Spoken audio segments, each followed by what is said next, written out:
proudly made the statement, you know what I'd like to do? I'd like to be the #1 featured guy on the Miami Dolphins beat after a sensational career with a very diverse background in various sports coverage aspects, but with the Sun Sentinel and many other newspapers. The great Chris Perkins joins us here on the show. Chris, how are you, my friend?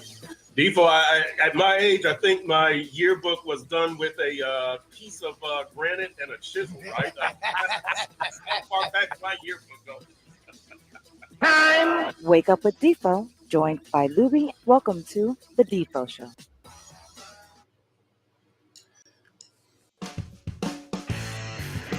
And a very pleasant good morning, everybody. Great to be with you here on the Defo Show. Jeff DeForest and one of the all-time great producers / co-host directors, the great Mike Lubitz, with us here on South Florida Live. Going to be a big day on the channel as later on today, Mike Mayo live from the pizza spot in Fort Lauderdale, which you go to Broward Boulevard, you make a right, you make a left, you make a right, you make a right and a left.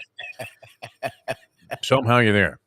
All right. GPS it. I was trying to think of it today, and I'm like, I can't even fathom. Is it 11th Street that you turn on? Can I take 95? Usually, the GPS maps they end up taking me on some back roads, and maybe that's the best way to go. I don't know, but nonetheless, once you're there, it's well worth it. And fantastic place. I mean, the best pizzas. This Pepe's out of New Haven was world renowned. And I would have to say our experience there was very nice. I mean, it couldn't have been, the people couldn't have been any nicer to us. The pizzas were fine. Andy came out there while he was not hospitalized. And I think it was his one day on work release from the hospital. Oh, we love Andy. He's fantastic. It just sucks. He's always sick. One of the funniest guys that we know in our audience, which we have many people that could easily be doing this instead 100%. Of me. Right. I mean, and it's great, and we love the participation. But, Andy came out there, and he glommed in on a couple of slices.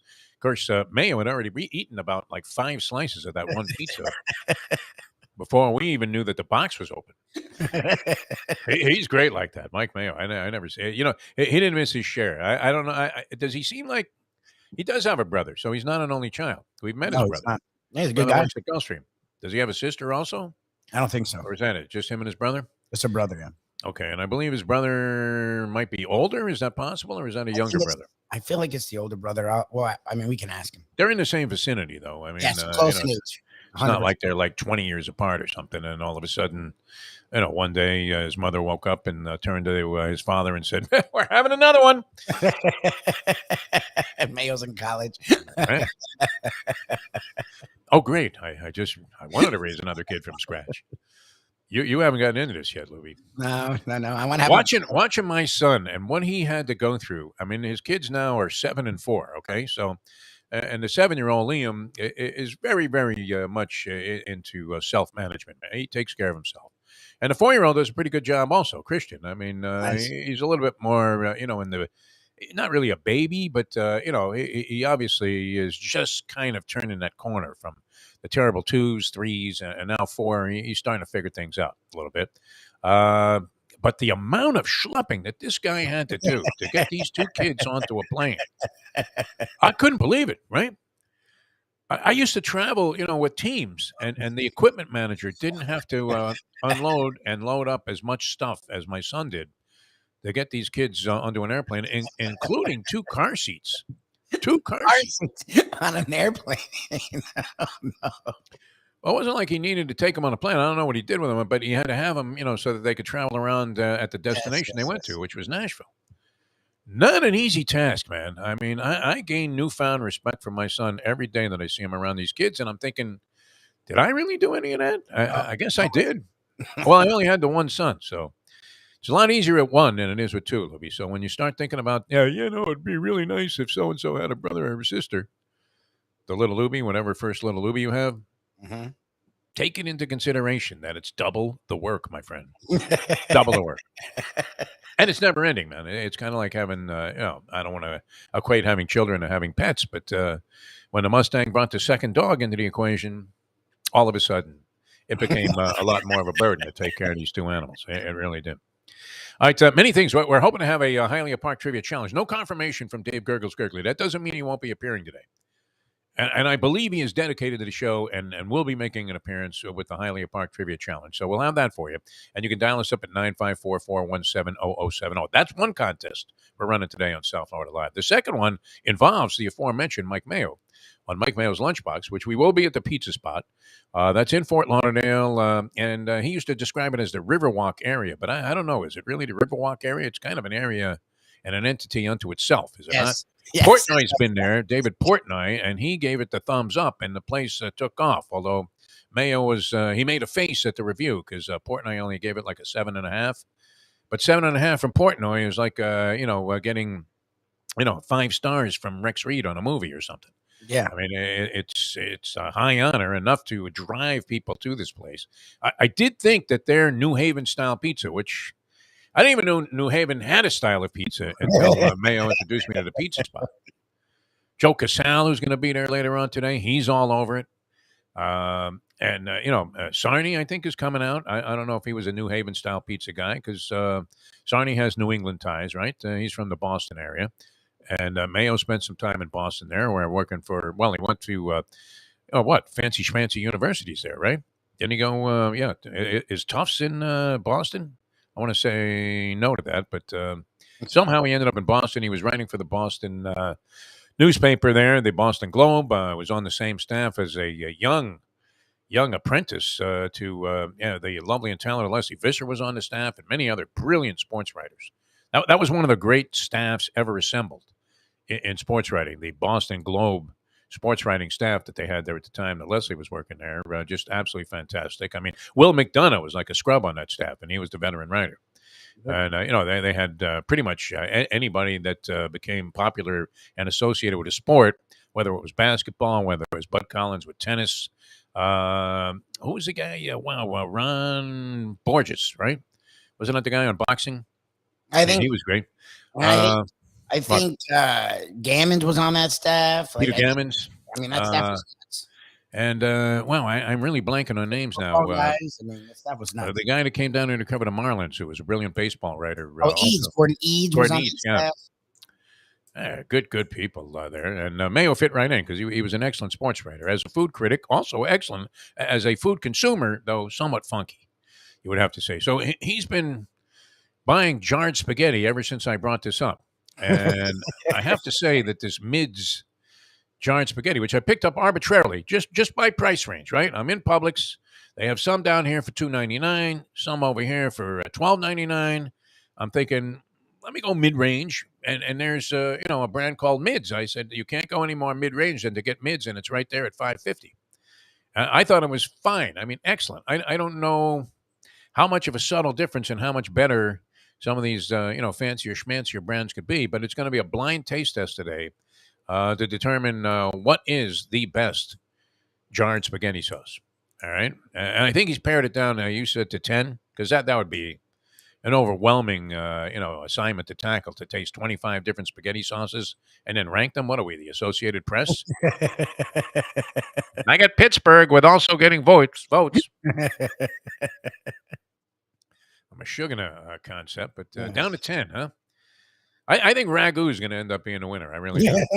If he goes with Ragu or Prego, it's going to come down to Ragu, Prego, or Rayos. That's my thought on that. I think Rayos ends up third. It's kind of like leaving Zach Thomas out of your Hall of Fame balloting, which that came out, the 15 finalists. Zach is among them again, but I don't know how easy it's going to be because as they add in the new guys, first-time starters on the Hall of Fame finalist eligibility list that have been retired for 5 years, it becomes more and more prohibitive for guys like Zach. The argument will always be, how is Brian Urlacher in the Hall of Fame as a cinch, like concessionary Hall of Fame guy, and Zach Thomas, who was overall a better player, probably statistically had a better career.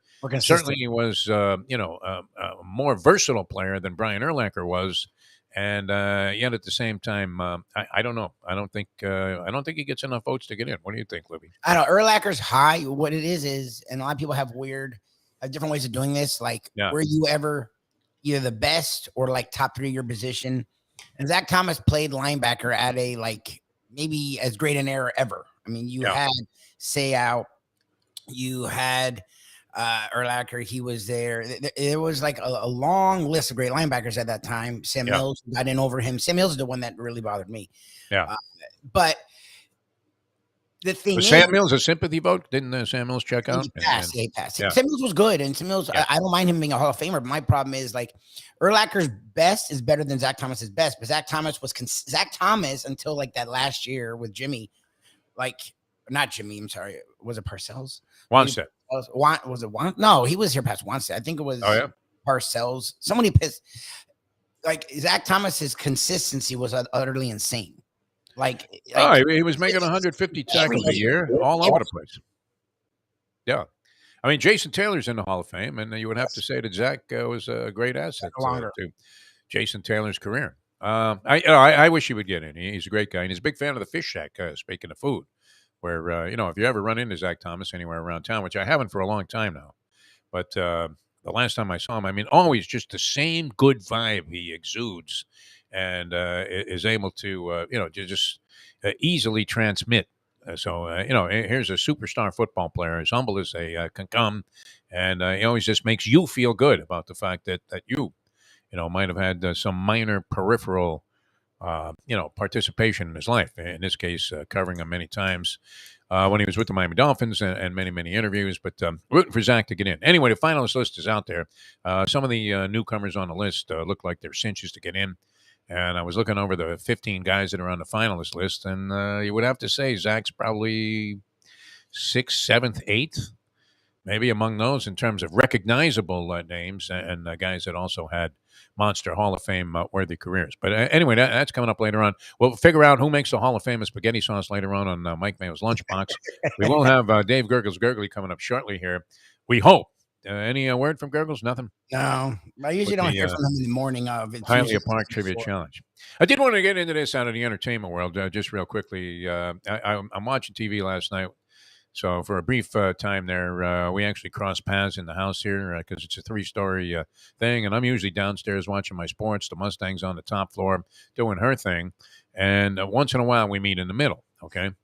So TV happened to be on there. I don't know why. I mean, my one dog, Skippy, can't hear anything anymore. So the idea that we have the TV on so he'll feel like he's not alone at home really, is a blank concept, is it not? I mean, if the dog can't hear anything, but which is only beneficial in that he doesn't hear fireworks anymore on New Year's Eve and the 4th of July. So, and that used to just flip him out because I believe in a previous life, I believe he served in Vietnam. Or some ugly, definable war where nobody knew what was going on. You just started burning everything in sight. And, we're constantly victimized by being shelled and under heavy artillery fire. And so any noise, I mean, if you're popping popcorn, Skippy used to go nuts. So fireworks, I mean, literally, he would shake so badly, you thought he was going to go into cardiac arrest. You were going to have to start administering CPR. And now that he can't hear anything, he's fine, right? New Year's Eve, he's got a little hat on, a streamer. But the idea of leaving the TV on for him really doesn't do much good. I don't know how good his vision is at this stage. But anyway, the TV's on, and I won't say I'm not a fan of like Wheel of Fortune. I will watch it from time to time, and I believe the real fascination with watching Wheel of Fortune is not that Vanna White still looks good at 60-something. Or that Pat Sajak really hasn't seemed to age, going all the way back to when he was a weatherman in L.A. It's how stupid the fucking people are that are on the show. Where the entire puzzle is spelled out, and they sometimes get it wrong. Pretzels and mustard. How do you misread that? It's impossible. It's everything but the S. No, that's not quite it. Guy says like pretzels and retard. You're like, what retard? Where'd you get retard? It's M-U-S-T-A-R-D. That's the only thing it could be. But especially stupid. I mean, and if you wanted to watch it for, just the unadulterated ignorance that is displayed by humanity, watch Celebrity Wheel of Fortune, which was on last night at 8 o'clock for some reason. God. So when it popped on, I said to the Mustang, we'd been sitting there for about an hour. We had already seen like the regular version of Wheel of Fortune. And I said, hey, wait, the same show. It's on again. What are they doing? She goes, no. This is Celebrity Wheel of Fortune. Now, whenever they have like Celebrity Jeopardy or Celebrity Wheel of Fortune or Celebrity Quiz Show, anything, you never know who these celebrities are. Like, of what level of celebrity do they stoop to find people that are willing to embarrass themselves, even for charity and a noble cause, on this show? They had two of the dumbest people I've ever seen on there last night. It should be actually, titled Celebrity Douchebag or Douchebag Celebrity Jeopardy. Which way would it go? I think it's more Celebrity Douchebag Jeopardy or Wheel of Fortune in this case. Yeah, that'd be Because these people could not. The one guy, there was a guy I never heard of, and he was some obscure actor. I think he had a cameo in like a Barnaby Jones episode, and I have no idea who this guy was. He was actually the most intelligent of the three by far, and he got a couple of the puzzles. But the two women that were on there, my God, I mean, you talk about lost in space. You could start to draw some very negative conclusions, based, deeply in racist overtones and undertones by watching Celebrity Jeopardy and realizing that A, you had no idea, what level of celebrity these people had ever achieved, and B, what level of ignorance they were willing to display on the show. Unbelievable.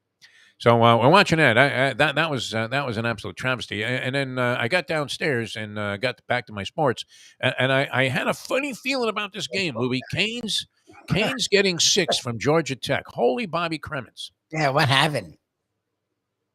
What happened was they were winning the game by 6 points late in the ball game, and then were victimized. I believe it was either a 12-0 or a 14-0 run to close out the game. They were up 70-64. And ended up losing the game by a fairly significant margin. So the 6 points went up in smoke, obviously, because, I mean, you're sitting there at 70-64 with a couple of minutes to go in a game. And, you could kind of sense that it was going to be a nail-biter from about midway through the second half. You thought, wow, this game's probably going to boil down to, a basket or free throws at the end of the contest. And it didn't quite get there. It was heading in that direction. And then the Canes couldn't score, man. I mean, a series, not even of bricks, Lubie. I'm talking air balls from 3. Just complete, I mean, absolute abortive shots taken, in retaliation or whatever, trying to respond to a lot of layups that Georgia Tech was getting. So Georgia Tech came in there with a lousy record, and they had lost their first 3 ACC games. The Canes were undefeated in ACC play, ranked 12th in the country. But did that not look like one of those games, Lubie? I mean, they've been in a lot of close contests, the Canes, and rattling off, I think they had won 10 in a row to get to 13-1. We love Jim Larrañaga. I mean, the guy is absolutely fantastic. And the fact that he has this energy at like 73 to, and the ability to relate to and coach college kids, also taking advantage of the transfer portal. Who's the guy? His last name begins with a U. He's an outstanding offensive rebounder.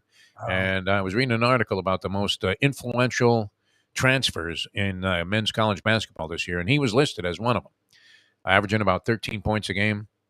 And, he pretty good presence there. So Larrañaga has a real good feel for this whole transfer portal thing, and it's helped him out immensely. Of course, he has Isaiah Wong, who was one of the big stars out of New Jersey that he recruited to the team. The guy's name Omir? I don't know anyone else. Yeah, I think so. Might not be a you. He had rebounds last night. He had 8 rebounds, so I don't know. Yeah, no, he's a good ball player. I mean, he's been very influential. And as I said, I mean, the way I became familiar with him, not so much from watching the Canes, but just looking at this list of the most influential and impactful transfer players in college basketball, which both of those sports have become and changed dramatically, have they not? Because now, the big concern in college football is tampering. Where, it goes beyond the recruiting. I mean, you can announce the best recruiting class, old Jimbo Fisher, right, every year with the best recruiting class, or Nick. Now, it's going to be hard to lure players away from Alabama, as we've seen. You can't even talk them into being lured by the temptation of the money from the pros because they're making so much money in Alabama. So they end up, I don't know, is that by commitment to whoever sponsored them in the name, image, and likeness? That, okay, you take our $12 million, you're playing in the bowl game. I mean, that's what it feels like to me. What other reason would you have to play in a bowl? Well, you're going to be the first pick. Yeah. That would make no sense. Why would you go out there one more time? Playoff or a championship. Like, who gives it? Yeah. I mean, look what anything can happen, as we know. Sorry. With DeMar Hamlin. And the news there, not necessarily overwhelmingly good, but better than it was yesterday. which is good. Some signs of improvement. Yep. This is not unprecedented in sport, and it's a fluke thing that obviously you subject yourself to in sport, whether your heart is in good condition or not. Because in I don't want to say I did a little research on this, because actually Leslie Visser sent me a text right after it happened that this is one of those things where two types of ways to have a heart attack in that situation. One of which appears to be the case here, an absolute fluke that you are hit with traumatic force in that chest area, in the area of your heart, at a time where your heart is in between beats. Yep.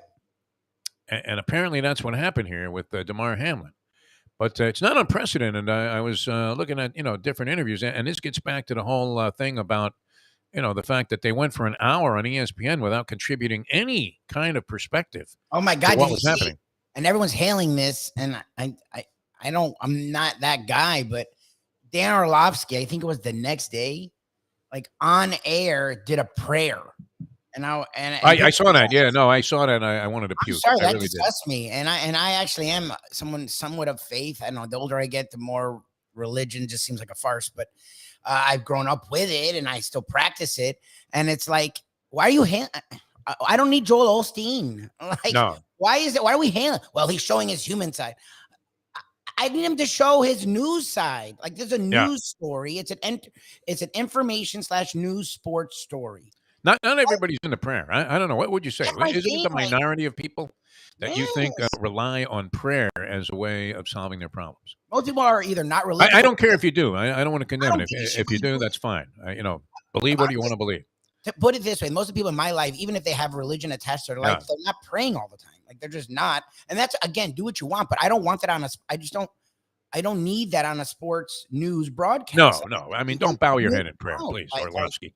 I had to turn that off. I nearly puked. It's weird to me. And then the other two people that were on the set, I believe it was like Laura Rutledge and some other ex-football player. Culver's Jewish, isn't she? Like, what if that's not the prayer she does? Like, why are you forcing her to sit in on your freaking like? Well, what if you don't believe in it? I mean, what if you think it's a bunch of hocus pocus, like a lot of people do?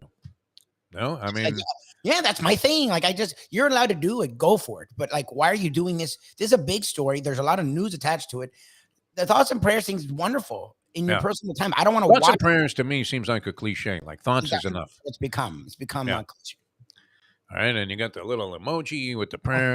Look, I'm not offended by that, but I actually, the more and more, more time, it's almost become to me like the two possession game thing, where as soon as somebody says that, I get, I don't know that I get aggravated, but I'm just like, what is that? You could come up with something better. And the whole thoughts and prayers thing now, it's a natural thing. You're praying for this person, whatever. But I'm not the Pope, okay? I'm watching a sporting event. When Orlovsky went into that and he's closed his eyes, bowed his head, and started praying on TV, I really did think, like you said, my first instinct was like, where's the post office box to send a check? What are we doing here? It's like Osteen. It's Osteen, man. There's some nondescript post office box in Houston where he probably is too scared to go and pick up the money himself because somebody, might be a little bit upset with the fact that they've sent him $300,000 over the years and they still are crippled. I mean, it's insane, is it not? But Chris Pronger in the NHL, it happened to him. The sort of exact same thing. He got hit in the chest, and it happened to strike him between heartbeats, and it triggered what turned out to be cardiac arrest there, and. He recovered. I mean, he obviously made.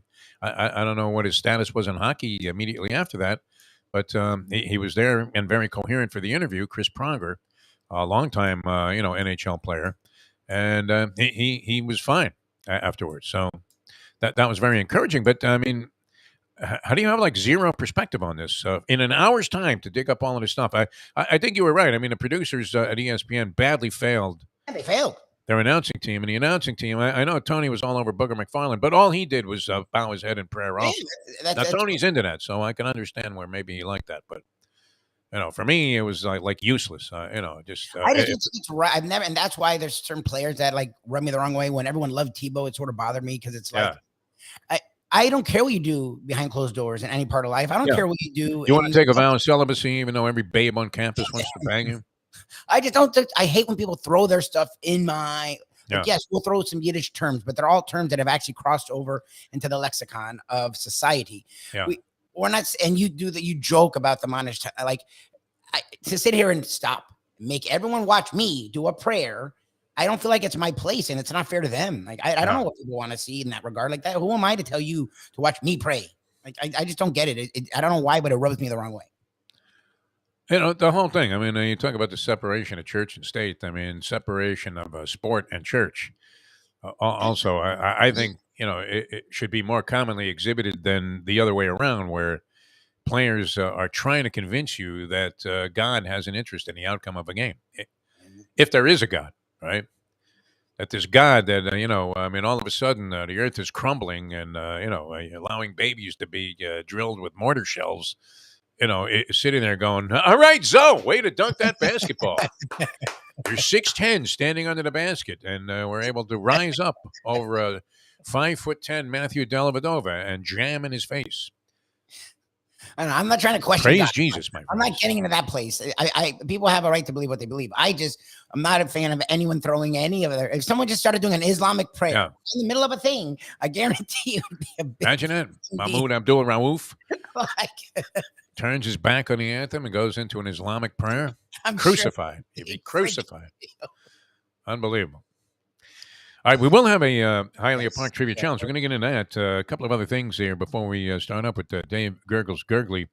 I always like records of infamy. I'm not happy that it happened to this man because I was hoping that we would see Patrick Ewing become a very good coach. I was always rooting for Ewing. I mean, no one schwitzed. Moses Malone, Patrick Ewing, Michael Jordan. Who was the bigger schwitzer among the three? Oh, Ewing. Was it Ewing? Jordan was pretty impressive, though. For a guy Moses had schwitz. Before my time. I don't really He brought schwitz to a new level. I thought I was a heavy schwitzer. I just remember Ewing. Moses Malone, man. Unbelievable. Georgetown just lost its 25th straight Big East game. Oh, God. The Big East isn't even good anymore. Big East, like a nothing conference at this point. Almost, as we say, inconsequential. Exactly. And 25 straight in the Big East lost by Patrick Ewing, who was making strides, right? Wasn't he making noise that he should be, considered for pro coaching jobs? Oh, yeah. He wanted it because he was on staffs for a long time. That was ugly. Well, and the Jets now favored again over the Miami Dolphins. How is that possible? I thought Bridgewater had a chance. Did they announce that Skylar Thompson is going to be the starter? Well, Bridgewater tried to throw yesterday and he couldn't throw more than 2 yards. Oh, and they signed Mike Glennon. Yeah. To be his backup. It's exciting. When was the last time he played? Last year. He actually has been spending this year. I've seen him on different outlets. Seems like a good guy. I mean, I don't know what he has in the tank as a quarterback. But what's going to happen now. I mean, unfortunately, you're going to see Skylar Thompson knocked down at a ball game. Hopefully, with some, fairly harmless, but at least for the moment, debilitating injury. Where he hurts a thumb or something. And here comes Mike Glennon into the game. Imagine it. We're going to be who in the beginning of the season. Could you have foreseen this? I mean, I would like to see the handicapper that said, you know what, this season after going 8-3 is going to boil down to Mike Glennon on a late scoring drive attempt. And that's going to be the salvation for the Miami Dolphins in this year where they made all of these bold moves and acquiring Tyreek Hill. This was the year that Tua was going to be an all-star quarterback. We have this new head coach, Mike McDaniel, who's a cerebral guy, seems to be about all the right things and modern contemporary coaching philosophies, relatively an innovator. And you could have never foreseen this. I mean, if you could have bet money on that, it hasn't happened yet, but imagine if it does, where the season is laying there on the brink and Mike Glennon has to lead a late scoring drive for the Dolphins for them to make it into the postseason. What do you think, Lubie? Was that the vision that you had for this year when you were Chris Greer and you drew this thing up?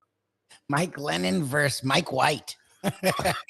Right. Robert Saleh hanging on by a thread to his job after a brilliant 5-2 start for the New York Jets. Mike White, I think, unfortunately suffered the fate of what happens to most backup quarterbacks who come from obscurity like the third string of the practice squad, end up starting for a team, look good for a short period of time, and then, unfortunately, revert back to being the guy that was a 7th-round draft pick or whatever. And, they just, as we talked about, I guess, last week on the show, you have to be able to sustain it. Yes. That becomes the question with the injuries Yes. with Tua, is that can you sustain this over 17 games? Or are you going to be really good for 5 games and then give me nothing the rest of the time? Yeah, I mean, look, I'm not fighting people on the field anymore. I think Tua did enough this year. I know you still had reservations. Dave Hyde did. I don't. I think he did enough. But where I can't fight anymore is the injuries are a thing. Like now, concussions weren't even a part of it, and people were still worried. Yeah. Now you have concussions in there. Like the dude doesn't, and it's on him because his line sucks. He's great at getting rid of the ball. He doesn't get hit a lot. Yeah. And to still almost have 3 concussions without getting hit a lot, that's scary. And you can't give a guy $250 million when you know he's going to miss 4 to 5 games every year. Like it's automatic. Tua's missing. Yeah. You can't do that. You need to have a second quarterback who's also a starter. Like you can't do that. Who are we talking to? Was it Hyde or Chris Perkins? The move seems to be fairly obvious for the Dolphins, though. They exercise his, what would this be? His 5th-year option comes up. Yeah, which you can, and still a 4th year. I'm not sure. How many years has Tua been noticed? 5th-year option. He has 1 more year because this is year 3, but right. You can do the 5th year. It's a team 5th-year option. Well, whatever it is, I mean, you exercise the option on the guy. You see if he can do it that year, and you take a chance. I mean, he could walk, I guess, after that, but you hope to work on your extension if indeed he vindicates himself and proves that this is a guy that you want to. Another slogan I hate, moving forward, that you want to have on your roster. All right, enough of me. And that game, I don't know what they're going to do about that ball game between us, and nobody knows at this stage. I don't even think Goodell has an idea. Does he? I don't know how you play that game, and I don't know how you completely discount it in the interest of fairness, which, and Tony sort of dismissed this, and it is a minor consideration because nobody gives a fuck about the bettors, right?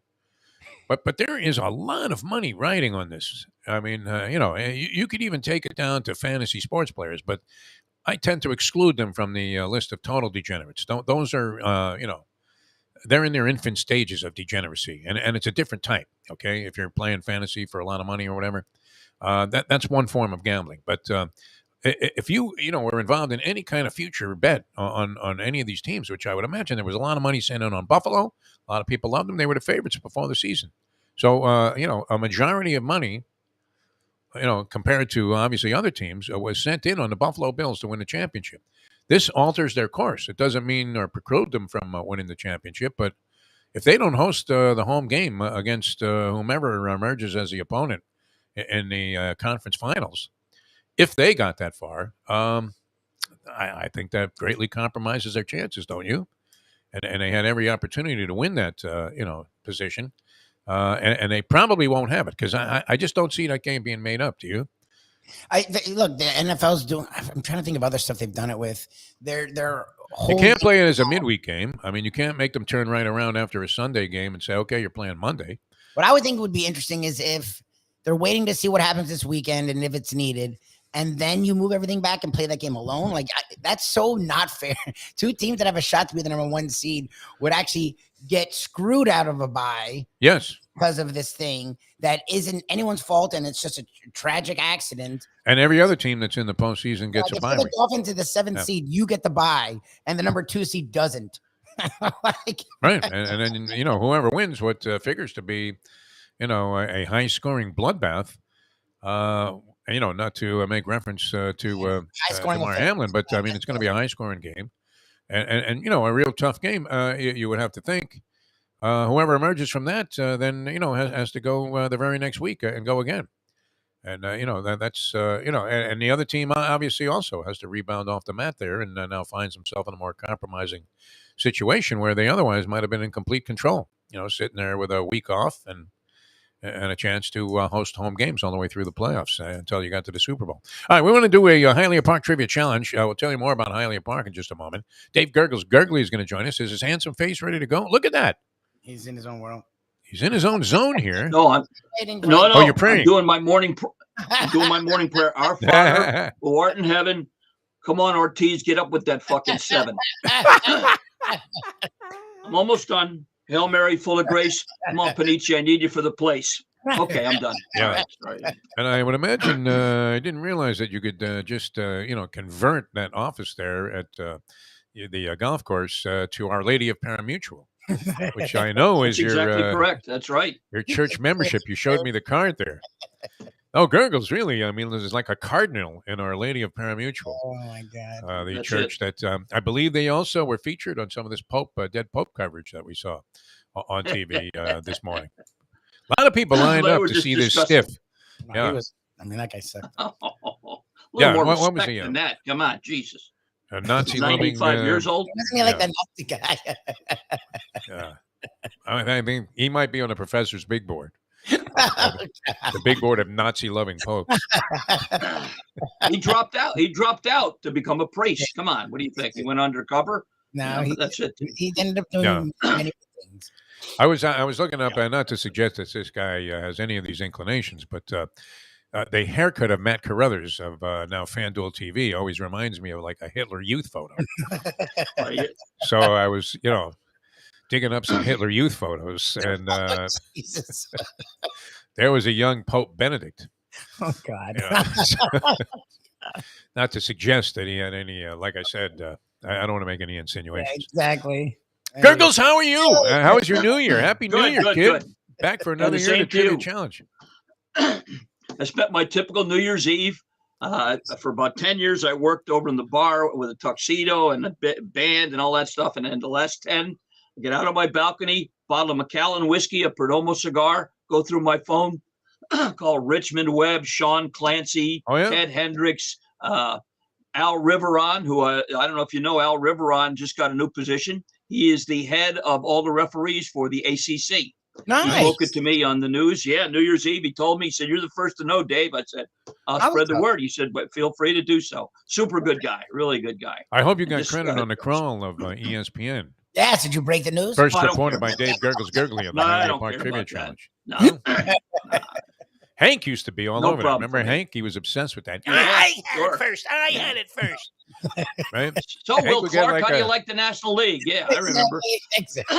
Hank would get a press release from the Associated Press or something that somebody had been named the head coach. I reported that first.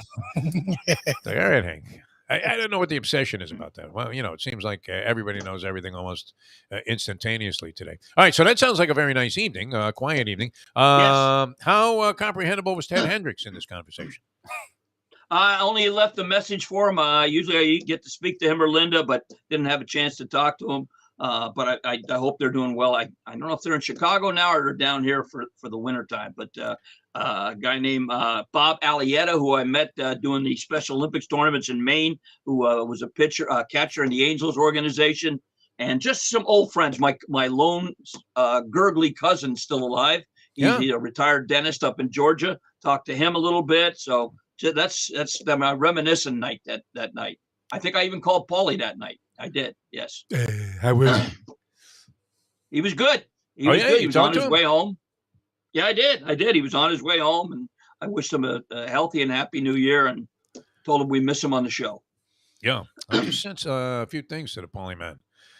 I believe this little clip. Any of them a check? No checks, but I had a clip of Gordon Soley interviewing the Funk Brothers. I got a big kick out of last night because the Funk Brothers were not exactly the most compelling wrestling interviews. Well, yeah. They were kind of boring, both of them. Both Dory and who was the other guy? Terry Funk. But I saw them wrestle many times when I first moved to South Florida in 1981 because I was living with a couple of guys that were obsessed with championship wrestling from Florida. We started going. I believe it was every Tuesday night to the Miami Beach Convention Center to get championship wrestling from Florida, and you used to be able to get like ringside tickets for a couple of bucks. So we were within close proximity where you could actually hear Soley on the call, and then it was always the Funk Brothers in the championship match or the featured match, and usually involved Dusty Rhodes. And oddly, in this clip, they had visual illustration of how Dusty Rhodes was violating the rules and was a disgrace to professional wrestling and should never have been considered the American dream. It was like the Zapruder film, too. I mean, they were going over it, how he had like an iron thing inside of this phony cast on his, supposedly broken wrist. and how he was using some kind of thing like he was Maxwell Smart in the heel of his cowboy boots to do extra Panama Lewis type of damage to some of his fallen opponents. And you know what? I lost all respect for Dusty Rhodes. I didn't have a lot to begin with, but a very compelling interview there. So I sent that to the Polyman. I hope he gets a kick out of it. All right, Gurggles, and how you feeling about? It's an interesting time, in sports trivia. I was actually perusing and thinking about you as I was looking at my daily This Day in Sports. And don't give too much away. I got some of them questions. I was thinking, because that's my go-to thing for the first day. Whenever I had to put a set of questions together, I would just grab yesterday's post and go through This Day in Sports. But some interesting stuff, not necessarily the top-notch stuff that you're thinking about. And before we get into the game, I know you've probably come across him many times. Zach Thomas, what a great guy. What do you think? I mean, he's in the 15 finalists again. He got a decent amount of support the last time around, last year, but fell, I believe, far short of the 75% vote that he would need. Yeah. Isn't that the deal there, or is that the Baseball Hall of Fame? Yeah. I think he's going to have to wait for the Veterans Committee. Do they have that in football too? Yes. No, they don't? Okay. No, they do. They do. Okay. Yeah, they do. But I think you have to be like 60 years retired before you get consideration there. Sammy Baugh just got in on the Veterans Committee thing, and he was, no, I don't know. He would have been a Hall of Famer. All right, so you're saying negative on Zach Thomas making it, even though well-deserved here. All Dolphin. He was part of a really good team, I think, defensively, maybe a little overshadowed by Jason Taylor. And I just think he's borderline as far as that goes. But, as far as the Dolphins go, he was a terrific player for them. I just don't think he'll make it. But who knows? I root for him. Hall of Fame personality, though, and just a real. Did he do a lot of stuff? I don't recall him being at Shula's a lot when you guys were hosting all these events. He came in with Larry Izzo, and they looked like Fred and Barney from the Flintstones. Right. They really did. When they both with bad haircuts. You're right. Two really bad haircuts. Right, It's like Sal the Barber, like the old Sal the Barber, Paulie's Barber, money back then in the day in the Bronx. Yeah. Refused to pay up, so he deliberately made him look like shit. All right. All right, let's tell people about Hialeah Park, and then we'll get into the challenge here. Gurggles is going to conduct the ceremonies. You can dial us up if you want to play, 954-417-0070. Have the Landlubbers gift certificate to give away. Lubie will be in action at Landlubbers. I think the Mustang might have dropped by the Vega Lounge the other night arbitrarily, or somebody saw you in action, you and the professor. Not Cat. Lynn. Oh, Lynn Chase. Yeah. The lovely Lynn Chase, yes. The realtor to the stars. Yeah, she was in there and said, well, I saw Lubie, and you wouldn't even recognize him. The way he conducts business there. Said you were doing a great job. Appreciate it. You were doing far better than Kevin McCarthy is doing in his pursuit of the Speaker of the House of Representatives position. I love that the Republican Party has completely fallen apart and have become beyond a total embarrassment. That's great. Anyway, he'll be there at Landlubbers. We'll give the certificate away. And Hialeah Park, man, just a great time to be there. Yeah. Handicapping contest. What are the details again, Gurggles? That's it. The 29th of January. It's is that a Saturday or contest. Sunday? It's the 29th. Let's see. I think it's a Sunday. As a matter of fact, it is. It's the Sunday before the Super Bowl. Okay. And it may be the day that the Bengals play the Bills. Who knows? But that Sunday, they'll have the handicapping contest, and it's a great deal. It's $500 to get in. $300 goes right to your cash betting, and you can make. It only counts for win, place, and show. And you only got to pick two tracks: Gulfstream and Aqueduct. And they're playing the top three places, including a trip to the handicapping contest in Vegas, the World Championship. National Handicapping Championship. NHC. Right, breakfast and lunch included too. And last time we were there with Leslie and the Duke, it was terrific. So Frankie's done a great job. So go to HialeahPark.com to register in advance. You can pay up until the day before, space permitting. But last time I went, there was people traveling from all over the country to participate in it because they thought they'd have a shot. And then I think Evan won it. So he knows Evan, what it's about. My name, Friedman. Yeah, did a great job. January 29th. Don't miss it. I went with those guys, Jersey Kyle and Evan, out there. I mean, it was like the Three Musketeers all of a sudden. And even though I had nothing to do with the tournament, I enjoyed just tagging along. It was absolutely phenomenal. Sure. They do treat the the winners' guests as if they were part of the whole membership involved in the tournament, and the top prize is like 800 grand, something Oh, like that. jeez. It Yeah, might even yeah. be in excess of that, and they pay down a lot of places. So, and you know what, Gurgles, it wouldn't take that much. It doesn't seem to win it. No. I know there are strategies Hey. to winning these tournaments that I don't have the patience to understand because you know me, I'm screen to screen. And there's Yeah. not a race that comes up I don't want to bet, and I don't necessarily have all of this, research and these mathematical permutations and deductions that these guys make to determine who's going to come out on top. It's pretty much back wheeler favorite with me. But it doesn't seem impossible, like that anybody could win this thing and walk away with about 800 grand. So well worth it. And Yeah, I by don't all think means. you can buy your way into the NHC anymore. It used to be a 10 grand buy-in, Uh-huh. but Yep. I believe now you have to qualify in some kind of Wow. one of these either online or live tournaments that take place during the year. The great thing is too, you keep your money if you won. So Yeah. Oh, you have that absolutely. and the Even if you prize money. lose. Yeah, Even if you lose, you could be a winner, the last time I think I got, I don't know, 120 back or something like that, right? and had a great day. So, Nice. and it's just win, place, and show bets. No exactas, no tries, none of that. You'll have your own designated window to bet at, so you won't have to worry if there are other people there that they want to be betting some stuff. But Yeah. yeah, what a great time! And I'm like you, even though it's only 2 tracks, I'd probably be betting the fairgrounds in Tampa Bay too, Oh just yeah. for the heck of it on my own. Yeah, by all means.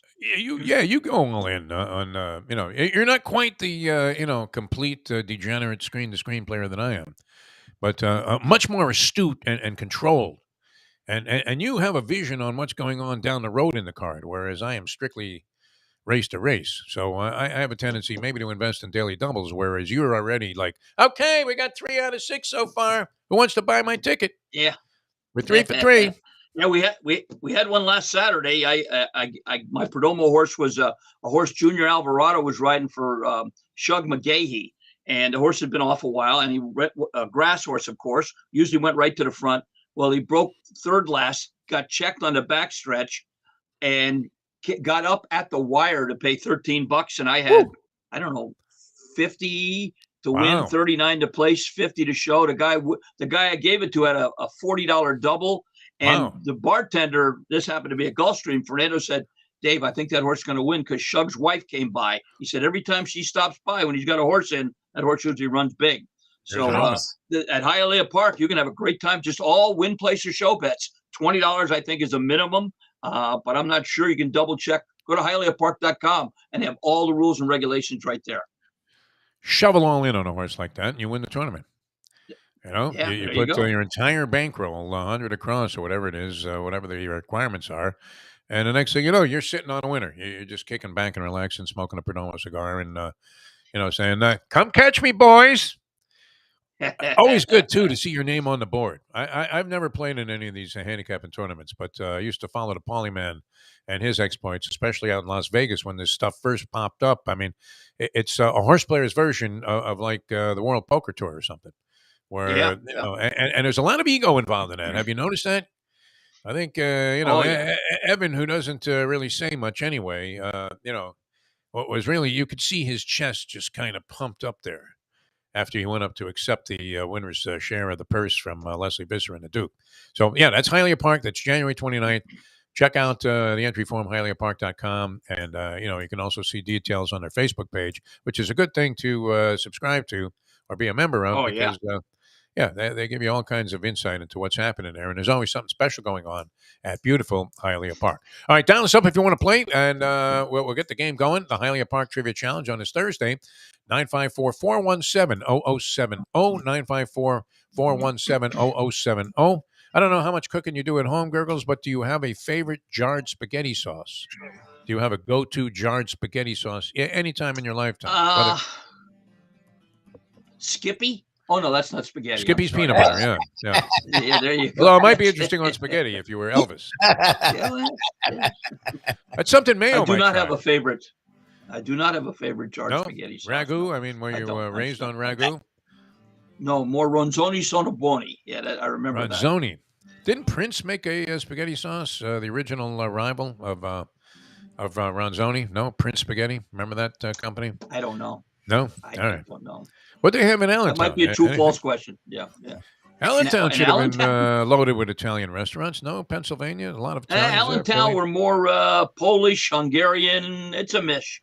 I got a buddy of mine, I think today, listening from Allentown. He called me and said, "Hey, what's that show you're on?" I told him the Defo show Thursday morning. A guy named Jim Boros played on the golf tour. Jim Boros, yeah, and was Jim. Yeah, no relation to Jules, but a heck of a basketball player too. He had a bank shot that almost rivaled the late great Sam Jones. Wow. But he's up in Allentown listening. And as a matter of fact, a little bit of trivia: he's the head golf coach at DeSalle University, where that kid went.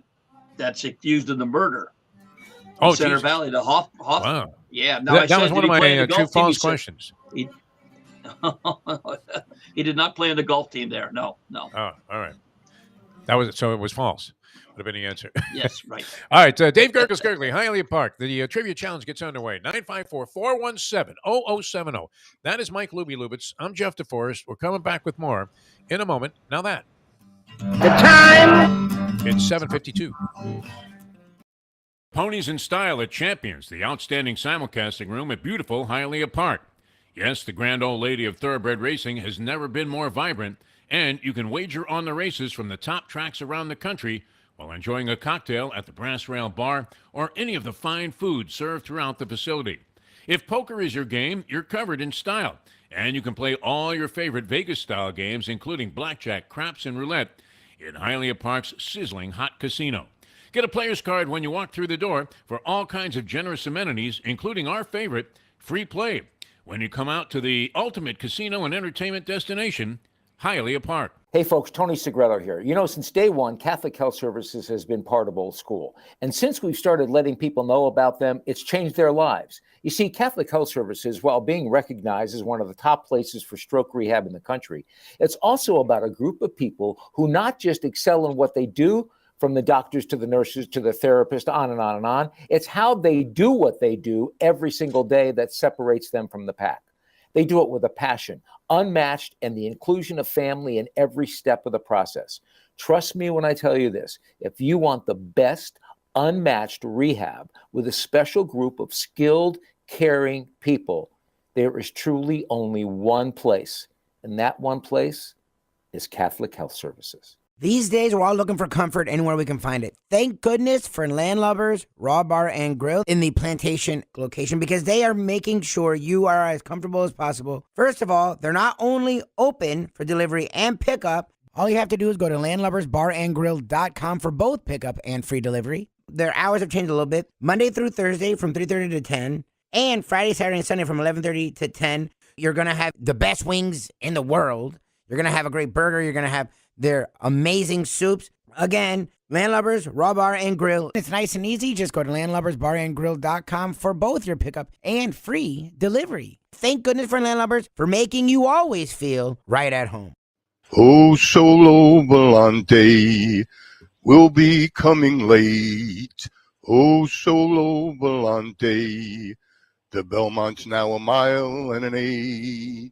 The finish line is coming up quick.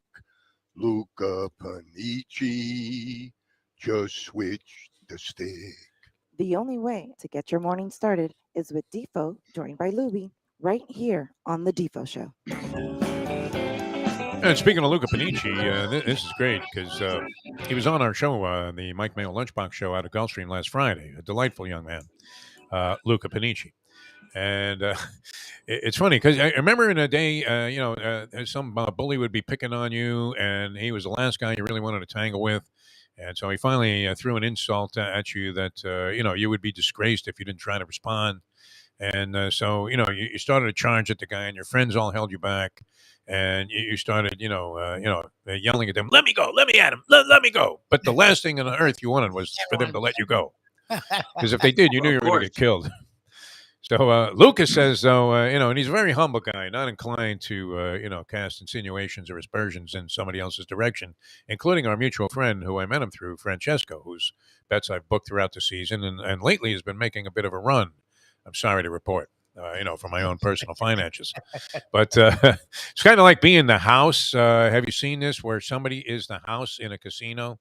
certain Sure. Native American casinos when they first came out, you would be the banker. And I don't. How much money do you have to put up to beat a bank in these games? Because I saw this happening at the Harris Casino now, which used to be the Isle, and somebody at the end of the card game tables, whether it was street card poker or whatever these games are that they had to be the bank. And I imagine you come in at the time when the house is getting killed. Now the house, it's an inevitability they're going to get their money back because they're there for the long haul. But if you happen to catch like a bad stretch for the dealer, what kind of money could you blow paying 5 seats, 5 different positions? It'd be prohibitive, no, Gurggles? If it was my luck, you would think you could not lose being the house.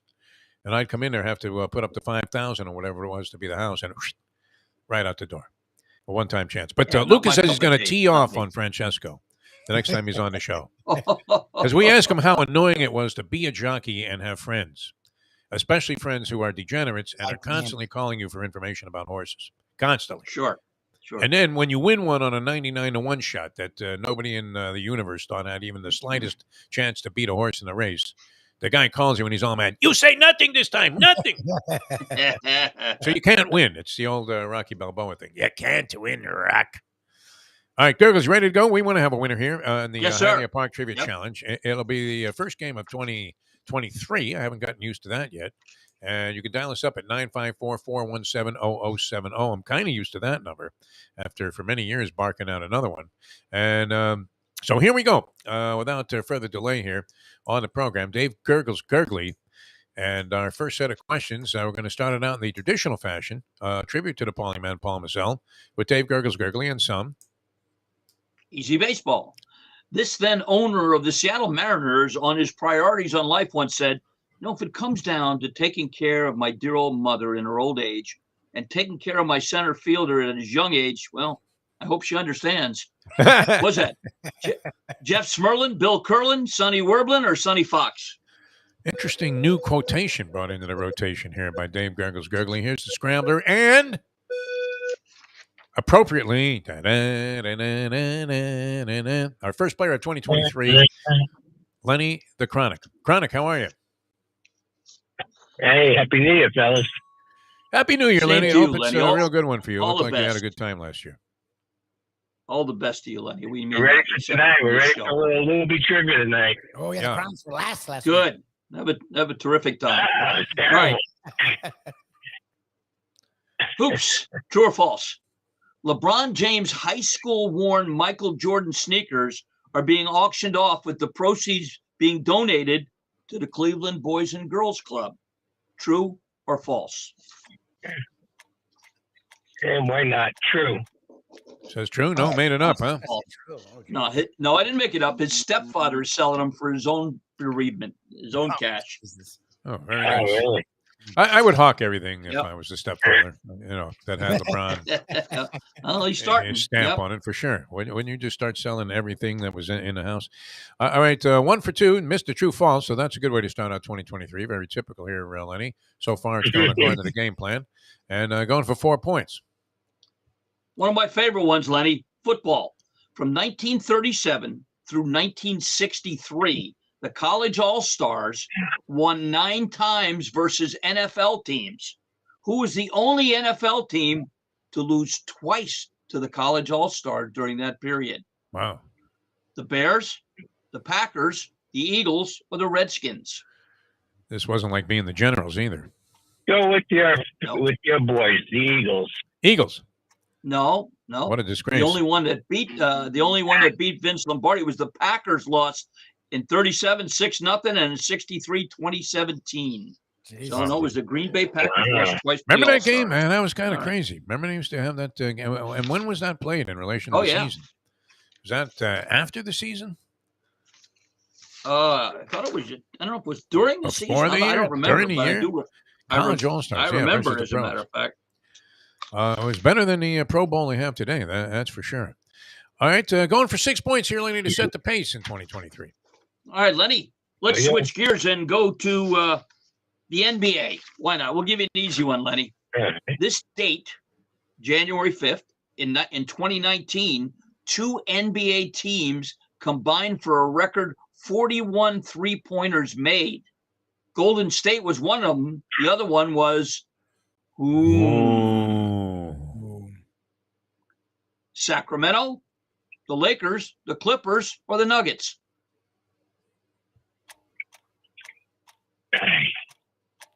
Let's go with the Clippers. Clippers. I'm going to say Nuggets. Hope you do better tonight.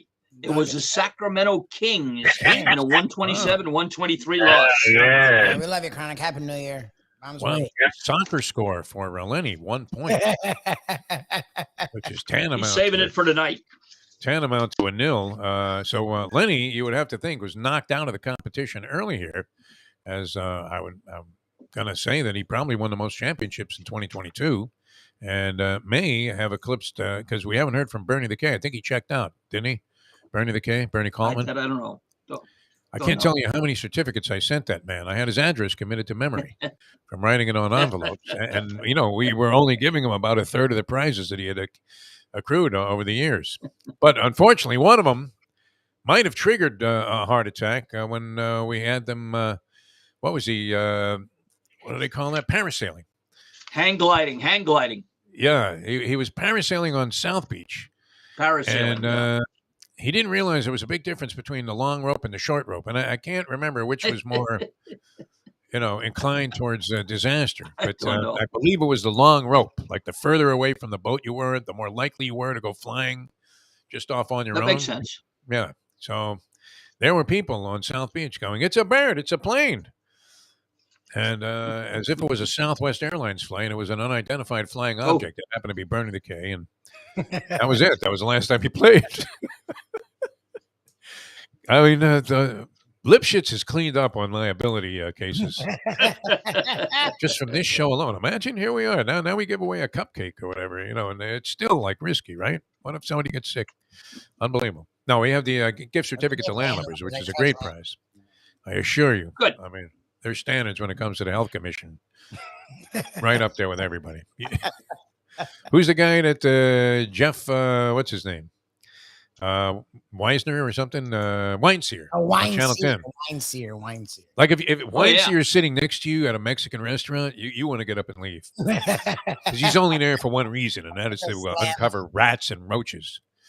And, like he pulls back the tortilla chips, and there goes some big bug that he planted crawling across the table, flying into your face. It's ugliness. Mayo never stooped to this, to write a bad review. All right, let's continue here. And we have the Hialeah Park Trivia Challenge. Lenny lays an egg, a big, fat, rodent-sized egg. 954-417-0070. And here's Dave Gurggles Gergely, our next set of questions on the show. Wrestling. I thought you might like one of that. Yeah, with Gordon Soley obsession lately. Yeah, that was nice. This comedian on the sport of pro wrestling and how it impacted his life said, my dad was a pro wrestler. I loved my dad.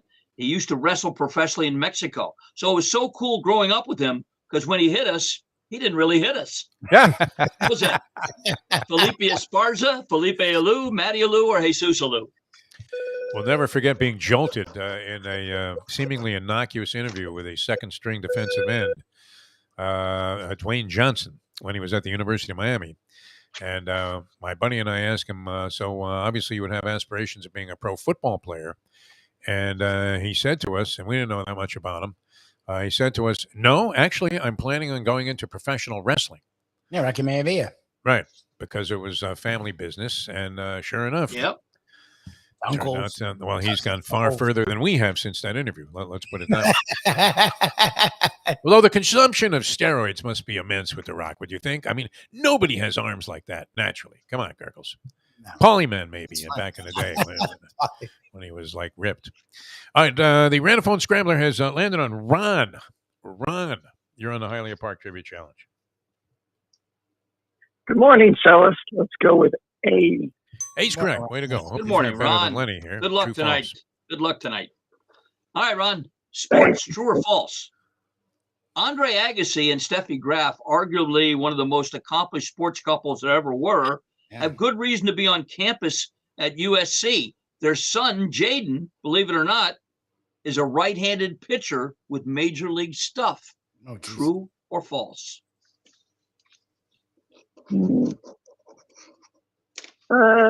let's go true. I want to go true. Oh my That's God. true. Yeah. That is true. I mean, remember breeding, when their if- child was Yeah, go ahead, Gerg. when their child was born, you could get like 200 to 1 at William Hill that he'd win the Wimbledon one day. Oh, But yeah. He's turned out to be a baseball pitcher. Yeah. Well, 200 to 1, turned out to be very profitable for the people making the prop bet. Putting it out there. Would you have taken 200 to 1 that he wins Wimbledon? Because obviously that's like a derby future. There's no guarantee he even runs, which in this case he clearly is not. Now, if it was 5,000 to 1 that he pitches a no hitter in the postseason, you'd be feeling like maybe you're in there with a shot. Good breeding, though, right? why I not? mean, the bloodlines. Yeah, by all means. By Andre Agassi out of Steffi Graf. That's insane. Yep. My goodness. And wasn't she like the child of athletic parents? I don't know. I would assume yes, right? Some No idea. huge German weightlifter. I know she or wasn't something? related. She was no relation to Rick Graff from Wisconsin, Dolphin linebacker. I know that. No. Of some distinction, Rick Graff. Remember, yes, like what the hell is he doing on the roster? Type of distinction. All right, All right. that's 2 for 2. 2 with, going for 5. Ron. Yep. Yeah. My question. All right, Ron. 3-point question. NFL football. This date in history, as the Post would probably tell you, 2 NFL Hall of Fame coaches called it quits on this date. Don Shula was one of them. Who was the other? The other was who? George Halas, Who? Bud Grant, Bill Cowher, or Don Coryell? Wow. And they got lost in the headlines because Shula retired. Let's go Don Coryell. Air Coryell, man. Bill Cowher, this date, Wow. not the year necessarily, but Bill Cowher called it quit January 5th as well, stepped away from the game. It's funny because, obviously Shula would have trumped, even though Cowher was a very accomplished coach. But if you think about it, nobody caught the announcement of Cowher's retirement because every coaching opening that pops up, somebody is speculating, well, Bill Cowher would be a good candidate for that job. It's like Cowher retired 100 years ago. But nobody knows because Shula retired the same day. Very interesting, Gurggles, to bring that up. All right, 2 going for 7 here, Ronnie, to set the pace. All right, Ronnie. Let's go back to the college bowls. Played predominantly on Christmas Day during its run from 1982 to the year 2000, the Aloha Bowl received title sponsorship from which of the following companies? Jeep, Dole, Delta Airlines, or Coach Luggage? Repeat that again? Sure. The Aloha Bowl from 1982 to 2000 was primarily sponsored by which of the following? Jeep, Dole, Delta Airlines, or Coach Luggage? Let's go Jeep. I'm going Dole. What? Jeep. Jeep is correct. Really? Yeah, I Wow. think Dole in there is the obvious one, but well done. There. Wow. Wow, good job, Ron. Wow, sniff that out. Very nice. All right, Ron has 7 points. In the page. He is in the lead. We'll play some more people on the Hialeah Park Trivia Challenge on this first episode of 2023 here on the Defo Show, South Florida Live. Later on today, the taste test with Mike Mayo, which is always interesting. I hope that Mayo gets like at least a chef's apron to wear while he's doing this, because I do imagine, we always used to tease the late, great Hank Goldberg about the fact that he always, he was one of those ink stain wretches with mustard, on his shirt, right? And that would be the first thing that would happen. As soon as he would pick up whatever meal they had delivered to him at Calder there, whenever I was doing those 3 live Jews shows with Hank and Eddie K, right down there in it was the second floor of Calder. Yeah. As you came in from the right ballet there. I know there. where you mean. Raywood Park, your car, Yep. you make a right, you're right there. And, Hank, naturally, Hank was one of these guys that for some reason, I guess because, he wasn't afraid to go out there and just go off on somebody, right? Even if they were like an ally of him and the show, like Calder Racecourse was. Obviously, they're paying 3 guys to come out there and do a radio show. But they feared that something was going to go wrong. It was like Mayo walks into a restaurant with his critic's hat on, and all of a sudden, instead of the one guy that comes over, I'll catch you in a few minutes here. I got to just bring some drinks to another table.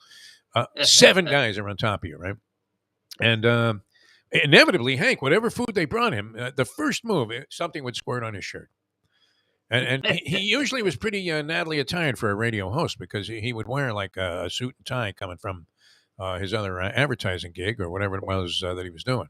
But one of those guys always had the mustard stain on the shirt, which was great.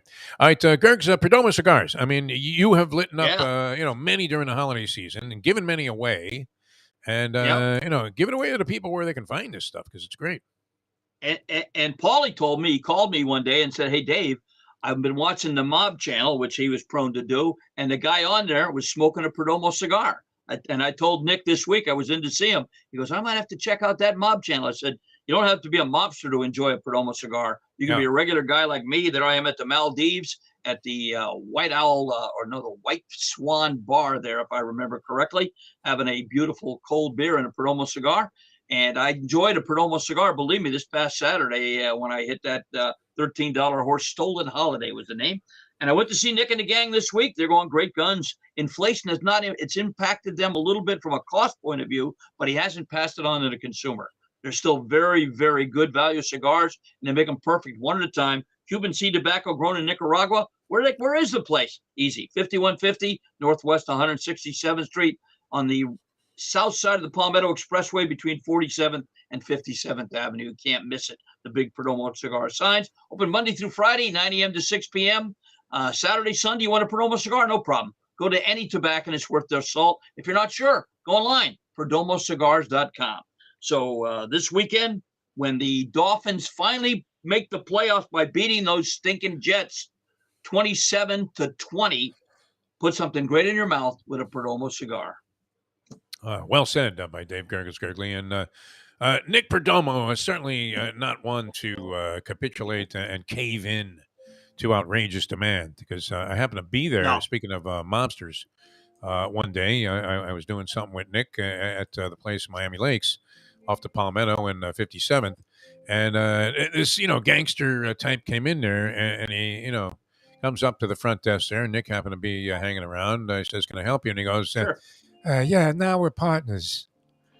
And Nick, I just looked him in the eye and said, "There's no way, man. I mean, it's just not happening." And he handed him a box of cigars, and the guy said, "Okay, I'll accept that instead." Never bothered him again, because he knew that Nick was a stand-up guy, and that's that's a good thing if you're dealing with this caliber of person. All right, we're going to come back with more. We'll play some more people here on the show. Stick with us. Ron has 7. He's setting the pace. It's the Hialeah Park Trivia Challenge for a Landlubber's gift certificate, which Lubie will be there tonight with the professor, and then the professor will join us tomorrow. Yes, I'm a little nervous now about the Nazi material. You're right, because he might have the big board of Pope Benedict. I don't think that's it. I think he intimated to me what it is, and I don't think that's there. But okay, never know. Let's hope he doesn't have a change of heart and or mind by the time we get to tomorrow. Anyway, Degenerate Friday coming up tomorrow. More with Gurggles and the Hialeah Park Trivia Challenge in a moment. Now that the time. It's 8:14. Folks, Tony Segreto here. Let me ask you a question. What do you look for when you go out to eat? Good food, obviously, friendly atmosphere, not too loud, but good energy, reasonable prices, and a place where you feel comfortable. All those ingredients, no pun meant there, are hard to find unless you're talking about the Texas Roadhouse. You see, they encompass all of those attributes. Really, really good food, amazing atmosphere, good for a family, good for a date, or just a night out for yourself, and prices that will make you extremely happy. Their ribs unmatched, steaks hand-cut every day. Everything, and I mean everything, is made on site, including their incredible bread. It's the one day, folks, that you can forget about low-carb diets. Trust me when I tell you, Texas Roadhouse, your restaurant, your destination when you say, "Where should we go and eat tonight?" From the newly renovated sports bar to the beautiful bayside views captured at the Tiki Bar, Jimmy Johnson's Big Chill has it all. Located at mile marker 104, the Big Chill also offers waterfront dining while experiencing breathtaking sunset views of the Florida Keys. It's simply the hottest spot in the Keys to cool off. That's Jimmy Johnson's Big Chill at mile marker 104 in Key Largo. For more information, call today at 305-453-9066. Francois Lebec. Good morning, Francois. Listen to me one moment, please. You fat ass. Tired of the way you speak about the Canadians? We are good people. We're here vacationing on the beach. We bring our dollars here, and you're always putting down the Canadians, and me personally am sick and tired of your crap. And you're not losing weight. I saw you the game. You're fat like a pig. the other thing that I would like to say is that you're going to throw out some baseball. I will be there personally to boo you out of the stadium. We come here as good people, friendly people, nice people. We don't need you to speak like you speak, Jeffrey, the fat ass the forest. The Defo Show, featuring Lubie. We now return to the Defo Show. It's always funny being in the radio business, and you got the feeling that the management people, I've said this many times, were, they were rooting against you. I mean, they were hoping that you would go down. It was kind of like Stephen Ross and Chris Greer rooting for Brian Flores to fall flat on his face, which you notice. I mean, when he did come under some scrutiny, all of a sudden, they were the first to pounce on the guy. Just like, they were giving him an atomic skull crusher while he was on the mat. And Gordon Soley was saying, this is a pitiful situation.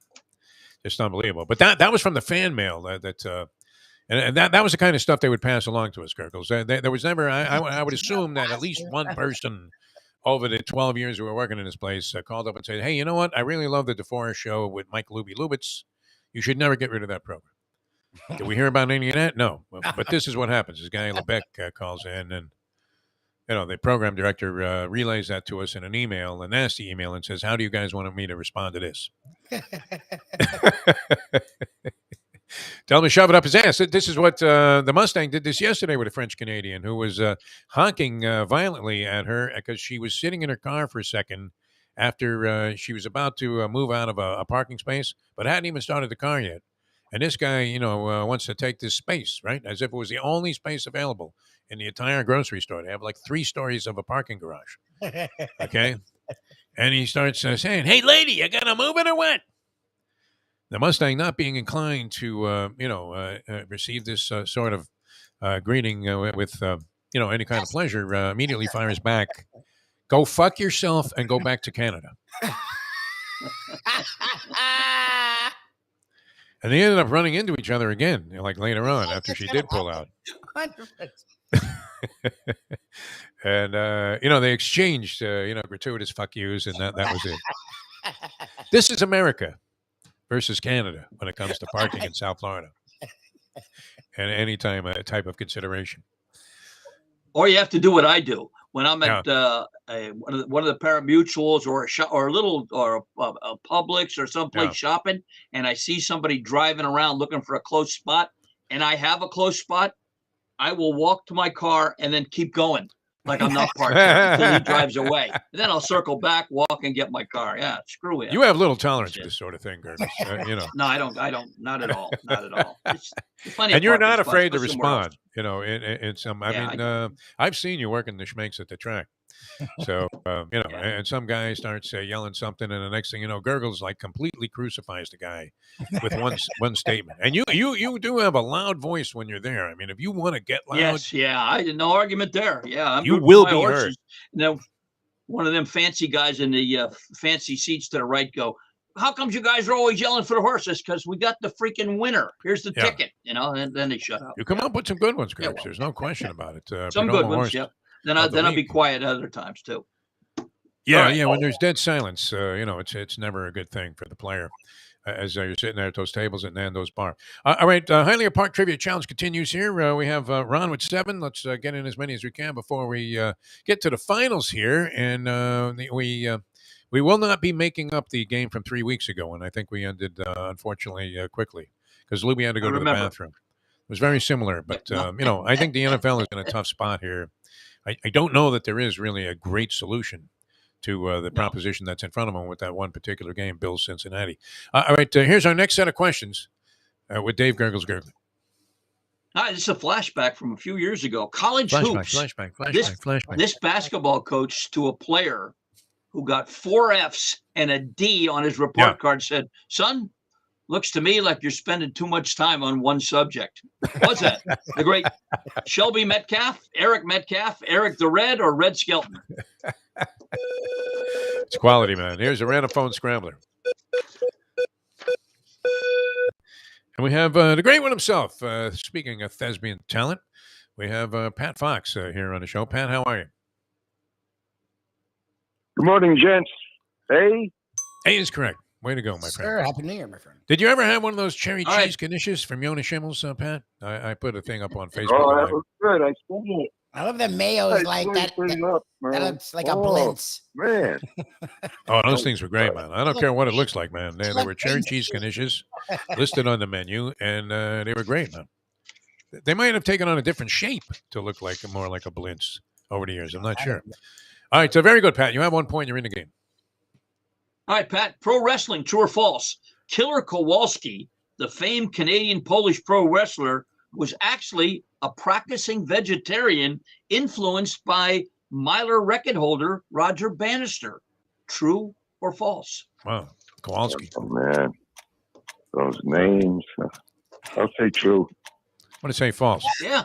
True. True? No, true. He became Roger a Bannister. vegetarian, Killer Kowalski. Yep. Yeah. And he was influenced by Roger Bannister in his diet. Yeah. Yep.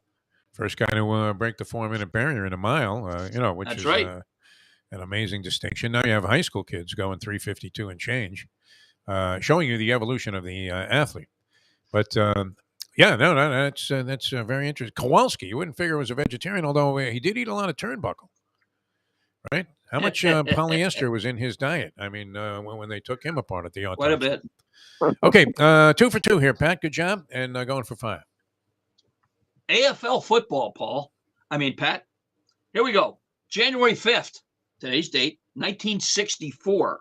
The AFL championship in Balboa Stadium in San Diego saw the Chargers win 51-10 over. Ooh. Was that the Bills, the Oilers, the Raiders, or the Jets? 51-10. Wow. The Raiders. No. It was the Bills, and Keith Lincoln rushed for 206 yards way back. 51-10. All right, here we go. 5-pointer. Only Lance. All right. 5-pointer, Pat. Sure. Baseball. January 5th, same as today, 1993. This player was the one and only player elected to the Baseball Hall of Fame in that class. Was that? I think I know this. I Don read it Sutton? this morning. Yeah. Reggie Jackson, Early Wynn, or Steve Garvey? The only one selected on January 5th, 1993. Sutton. Reggie. No, Jeff, give it to us. Reggie Jackson, the only selection back then. He didn't say Reggie? Who did he say? He said Sutton. He said Sutton. Don Sutton. Thanks for playing. Don Sutton, it took a long time to get into the Hall of Fame. Yeah, it did. Yeah. Although, what was he? Was he pitching did he pitch into the 80s? Sutton? I think so, yeah. He might have pitched into the 90s. This guy was around for like 40 years. That was a big beef against him. I think the 80s, yep.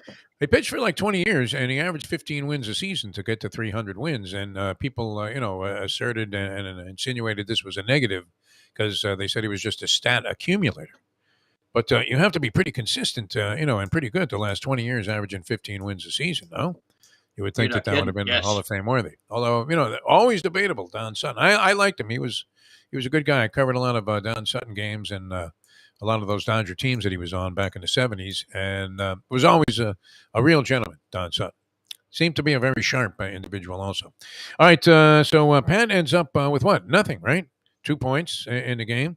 Lenny also had a non-qualifying total for the finals. Ron right now holds that position, and we have room for one more. So you can dial us up, 954-417-0070. In fact, the phones are lighting up with tremendous frequency right now, almost too much, too hot for Lubie to handle. He's like Mike Schmidt over there in the hot corner, just backhanding another one down the line and making another sensational play by a guy who's supposed to be an offensive threat only. Here's Dave Gurggles Gergely, our next set of questions. Football. This college coach on an old adage once said, if lessons are learned in defeat, as they say, our team is probably working on their PhD. What's that? Murray Warmath, Murray the K, Murray Povich, or Jan Murray? All right, let's roll the scrambler.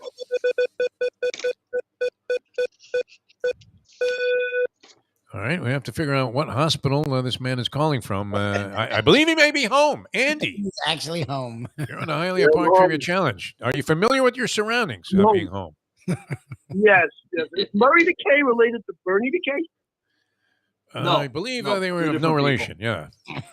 That's right. Bernie would have made some, DJ. Do you ever have a bitter disc jockey, right? Like a guy who hates the music? That would have been Bernie. There's another lousy song by the Monkees. How did they ever make it? Right?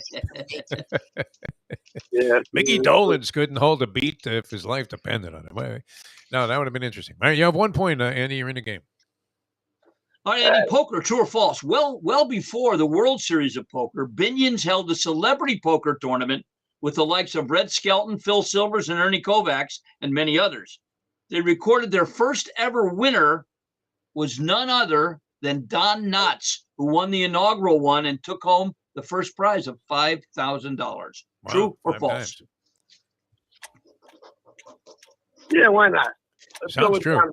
I say true. No, No, it wasn't Don Knotts. No, there wasn't any tournament either. That's it. Oh, really? Oh, okay. I figured like maybe Amarillo Slim or something. I do remember the guy from Connor won one of those tournaments when they first started. Gabe Kaplan. Yeah. Kaplan was big into poker. Yeah, Gabe Kaplan. Yep. And He Don Knotts was a was, big Vegas guy. I saw him in Vegas many times. So I knew Gabe Kaplan a little bit from my days out in Los Angeles because he used to perform occasionally at the Unknown Comics Comedy Club there, the Showbiz. And he was announcing, in fact, if you see the movie about Stu Unger, a degenerate movie, the young card phenom, Kaplan is announcing. And the funniest thing, though, is back in the day, I used to do this radio show at San Anito with my friend, the Mighty Melendez. And Melendez would call the race. And we would record, his call of the race and then have some commentary afterwards, right? And we had this on the radio out in Corona, California. So to call the race, Melendez took a microphone and actually took a hanger like you used to do when you were fishing a ball out of the sewer and you would take your mother's hangers. Yeah. So you didn't really have this in Allentown so much and put them all together and make a little loop at the end. And he hung the thing around his neck and stuck the microphone in there. And ESPN was so primitive back then. If you see this movie, he literally, Gabe Kaplan, this big, Hollywood star, always, already on Welcome Back, Connor and other things. And he's announcing the thing with that same hanger setup. Wow. With a microphone, like a Mr. Microphone with no logo on it. So, I mean, way back the early roots. Outside, too. They had the tournament outside. It was like 110 degrees. All right, you are what? We got 1 for 2. Going for 4. Or put you in the finals 1 for here. 4. And I remember Gabe Kaplan and starring as the fish that saved Pittsburgh. Wow, as yeah. a coach of a basketball team. Yeah, wow. All right, here we go. ABA. Let's give me an ABA question. He took out the recently departed and deceased Gallagher in a softball game with a Pete Rose vicious slide in a meaningless celebrity softball game, and Kaplan just knocked him out of action there. Gallagher, I think that was what talked him into or convinced him that he should hit watermelons with a sledgehammer and see if he can make it that way. Like a bizarre idea because he got his balls crushed by Gabe Kaplan. All right, ABA basketball. This player made the longest shot in ABA history, 88 feet, to defeat the Dallas Chaparrals at the buzzer, 119 to 118. Who was that player? Wow. Louis Dampier, Chico Vaughn, Jerry Harkness, or Dan Issel? Wow, I was going to go with Roger Brown, but you didn't name him. I'll go with No. I'll go with Louis Dampier. Yeah, I think Gurggles loves little guess, Louis no. Dampier. No? No, it was Jerry Harkness. And Jerry later Harkness. on, Wow, that who would've shot, gotten that? later on, that shot was beat in the NBA by Baron Davis, who made one from 88 feet and 6 inches or something like that. All right, Wow. here we go. All right, That was not easy. 5-point Gurggles. question. Yeah, if this one's tougher, it's going to No. be a doozy. Well, this one is tough. All right. All right. Auburn's first bowl game appearance came in 1937, a matchup versus Villanova in a 7-7 tie. What was the name of the bowl game this played in? Was Cheez-It it the Bowl. Tanqueray Bowl, the Captain Morgan Bowl, the Bacardi Bowl, or the Jose Cuervo Bowl? Wow. It was At least named it's after an a liquor. alcoholic beverage. Yeah. Yep. How many Cheez-It Bowls were there this year? I'll go with C. C. Yeah, C.C. Ryder. Bacardi Nice, Bowl. man. All right. Played in the only one played in Havana, Cuba, as a matter of fact. The Bacardi Bowl. Well done, Andy. Get Pat, hold on. All right, hang in there, Andy. You're going to be in the finals and square off against Ron. And speaking of Cuba, I mean, you're talking about Cuban seed tobacco grown in Nicaragua at his own farm. You got it. Nick Perdomo coming up Perdomo with Cigars. a genius way to make the highest quality cigar at the most outrageously reasonable prices. So if you want a great cigar at a good price, it's Perdomo all the way, Gergs. And that's why they're fourth generation now that Nick Jr.'s involved. His granddad started it. Nick Sr.'s granddad started it back in Cuba itself. Nick, of course, was an air traffic controller, decided to carry on the family tradition, and the rest, as they say, is history. They make them perfect one at a time, and they sell them very reasonably. Go to Perdomo Cigars, 5150 Northwest 167th Street, off the Palmetto on the south side between 47th and 57th Avenue, Monday through Friday, 9 a.m. to 6 p.m. Want to give them a call? 305-627-6700. Not sure, maybe you're buying cigars as a gift. They've got a nice value pack with 5 different ones. That way the person you're buying for can say, I like this one better than that one, or I like them all. Why not? And the D-Man, Donnie, will help you at right there at the Humidor. Nick Jr.'s office is there as well. Go there today, tomorrow. If you want to go Saturday or Sunday, family operation, they're closed. But go online, www.perdomocigars.com to find a retailer near you that sells these great cigars. So don't be disappointed and put yourself at a great spot and enjoy a Perdomo cigar. Well done, Dave Gurggles Gergely. All right, we're ready for the finals here. This first 2023 edition of the Hialeah Park Trivia Challenge. Hialeah Park just doing great things, as we said many, many times. Handicapping tournament on the 29th. El Boxeo is coming up in February. That's going to be a blast. So I know we're going to be there for that. And just a great place to go and find all your favorite Vegas-style games, poker, played at an extraordinarily professional level. And the Champions Simulcasting Room is a terrific place to punch away on the ponies. And open till 5 a.m. on the weekends. Great food and drink all over the place. Not at ballpark prices. Really a lot of opportunity there to enjoy yourself in a festive atmosphere at beautiful Hialeah Park. All right, here we go with Ron and Andy for the championship. This week's edition of the Hialeah Park Trivia Challenge. Gurggles is going to fire for question, guys. Call out your name. Call out your name if you would like to answer right away. Nobody answers right away. We offer multiple choice. The first person to call out his name gets first choice. We go back and forth till we have a winner. And here we go. Good luck, gentlemen, for the championship of the first edition in 2023 of the Hialeah Park Trivia Challenge. Here's Dave. All right, let's go back to this day in sports. Back in 1971, on January 5th, the Harlem Globetrotters win streak of 2,495 games was ended when they were defeated by whom? Oh. Was that the Washington Generals, the New Jersey Reds, the College All-Stars, or the Oklahoma Drillers? Wow. Ron, yep. Ron, who was it? College All-Stars. College All-Stars. Incorrect. 3 left for Andy. For Andy, man. Andy, was it the Washington Generals, the New Jersey? Go ahead. The Jersey Red Holtzman. That's what I thought, yeah. That's it, the New Jersey Reds. That's right. For you, They Andy. beat them 100-99, ending a 2,495 game winning streak. Wow. Holy Meadowlark Lemon. Well done. God. Andy, good job, man. I mean, he's back in good health. He's back in good spirits. And intellectually seems to be in complete command of all of his faculties. Andy, a winner. I mean, if you wanted a Mensa test, this is it, the Hialeah Park Trivia Challenge. And I would have to say he qualifies on all fronts after winning the game in dramatic fashion there over a very game Ron. Would you say that Ron was game on the rail? Oh, yeah.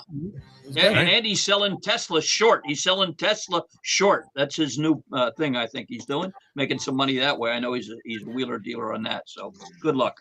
Always on top of his game, this guy, when it comes to the financial world. All right, Gurggles, you have a good one. Anything special planned for the weekend? Are we going to see you out there tomorrow paddling away? I may be at one of the ovals doing something with a Perdomo cigar. But in the meantime, have a great show tonight, Lubie, and have a great Degenerate Friday. I may see you at the other office tomorrow.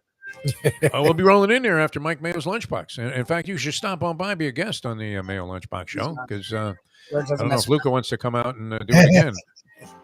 After Mayo told him to go fuck himself after he lost in that first race. Come on, Mayo. You don't always have to be so forthright. I mean, that's one thing I like about Mike Mayo. He'll tell you straight up he doesn't like something. No, he does. But he's got $10 on Luca in the first race, at the Gulfstream. Luca comes over, gracious enough to be on the show, and he says, you know what, that was a horrible ride. right? Do we have to speak of these things? I mean, you don't come to Las Vegas and talk to a man like Mo Green like that. Michael.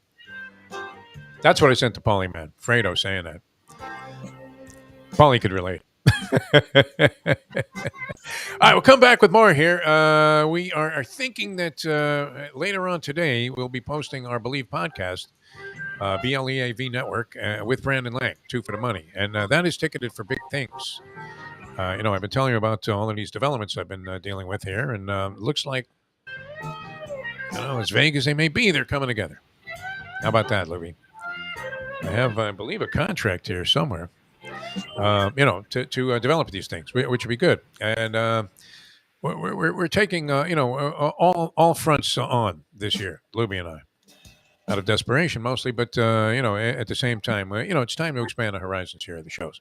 So we're looking into a lot of things, and Brandon Lang might be a big part of that picture, and definitely will be on our Believe podcast. I want to say it's a surety. Yeah, he's going to be today. He'll be there today. Very good.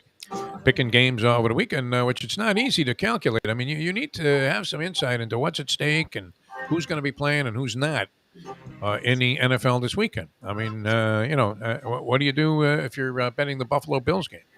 Are they all in? Are they out? Are they going to get to play that game for the chance to eclipse Kansas City? Do the Chiefs choke? I mean, a lot of stuff is on the table. So we'll have that with Brandon Lang later on. Plus, I think one of the most idiotic beats I ever took in my life. I wanted to drop that in. See if he was on the same side with USC over Tulane, laying 3. That onside kick, that was the worst defended special teams play I think I've ever seen. It was like letting Deion Sanders sprint through the middle of your defense. Going Red Sea and just saying, you know what, he always heads for the sideline. That was when he was tackling, not when he was running the football. Exactly. Yeah. You always hated the kid that always went out of bounds, right? All right, back with more in a moment here on the Defo Show. Now that. Straight out of bounds, right? Hey, Johnny, why don't you try staying in bounds one time? Right? Somebody would breathe on him, right out of bounds. It's 8:38. Ponies in Style at Champions, the outstanding simulcasting room at beautiful Hialeah Park. Yes, the grand old lady of thoroughbred racing has never been more vibrant, and you can wager on the races from the top tracks around the country while enjoying a cocktail at the Brass Rail Bar or any of the fine food served throughout the facility. If poker is your game, you're covered in style, and you can play all your favorite Vegas-style games, including blackjack, craps, and roulette, in Hialeah Park's sizzling hot casino. Get a player's card when you walk through the door for all kinds of generous amenities, including our favorite, free play, when you come out to the ultimate casino and entertainment destination, Hialeah Park. Hey folks, Tony Segreto here. Since day one, Catholic Health Services has been part of Old School. And since we've started letting people know about them, it's changed their lives. You see, Catholic Health Services, while being recognized as one of the top places for stroke rehab in the country, it's also about a group of people who not just excel in what they do, from the doctors to the nurses to the therapist, on and on and on. It's how they do what they do every single day that separates them from the pack. They do it with a passion, unmatched, and the inclusion of family in every step of the process. Trust me when I tell you this. If you want the best, unmatched rehab with a special group of skilled, caring people, there is truly only one place, and that one place is Catholic Health Services. These days, we're all looking for comfort anywhere we can find it. Thank goodness for Landlubber's Raw Bar and Grill in the Plantation location, because they are making sure you are as comfortable as possible. First of all, they're not only open for delivery and pickup. All you have to do is go to landlubbersbarandgrill.com for both pickup and free delivery. Their hours have changed a little bit. Monday through Thursday from 3:30 to 10, and Friday, Saturday, and Sunday from 11:30 to 10. You're going to have the best wings in the world. You're going to have a great burger. You're going to have their amazing soups. Again, Landlubbers, Raw Bar and Grill. It's nice and easy. Just go to landlubbersbarandgrill.com for both your pickup and free delivery. Thank goodness for Landlubbers for making you always feel right at home. Mr. Pentangeli, were you a member of the Corleone family? Did you serve under Capo regime under Vito Corleone, also known as the Godfather? I never knew no Godfather.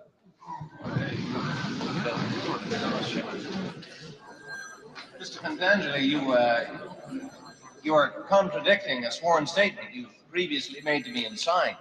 I ask you again, sir, here and now under oath, were you at any time a member of a crime organization headed by Michael Corleone? I don't know nothing about that.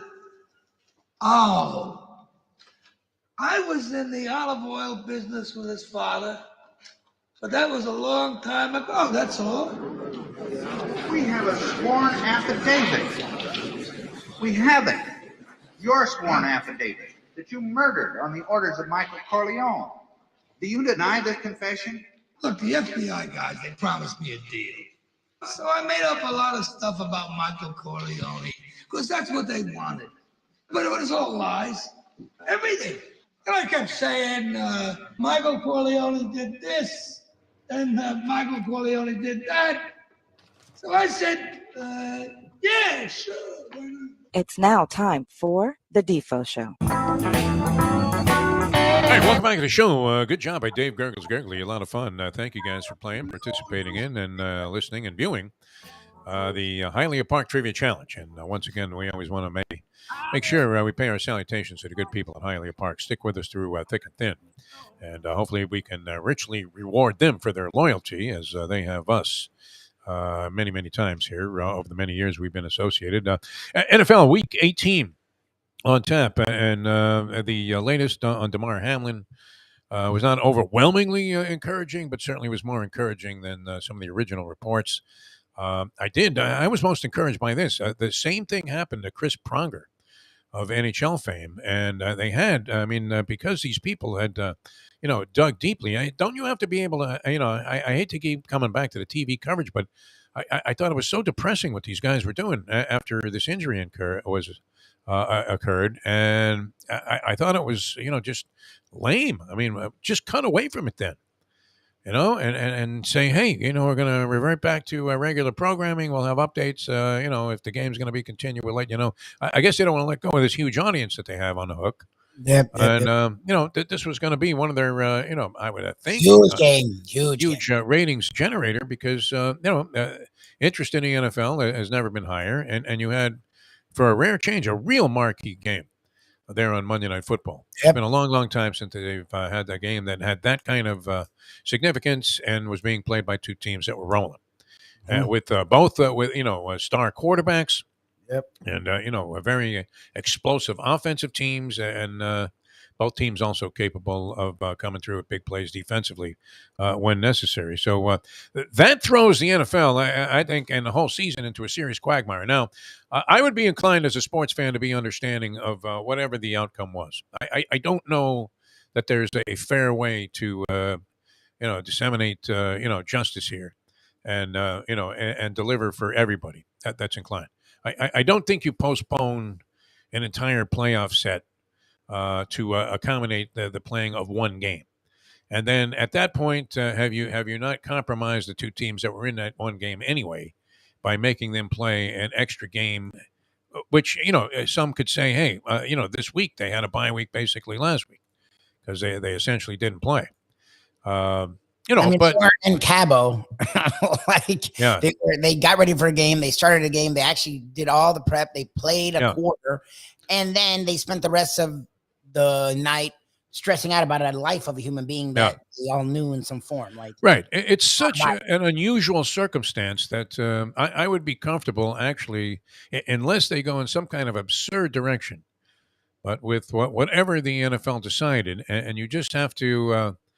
Extenuating circumstances, as they call them. You just have to accept whatever happens as a consequence, and say, all right, the race, is still going to be declared official, even though my jockey fell off his horse at the starting gate. Unfortunately, wasn't hurt, but you were out of contention. It happens in sports. I don't know that there's a fair way to make it up.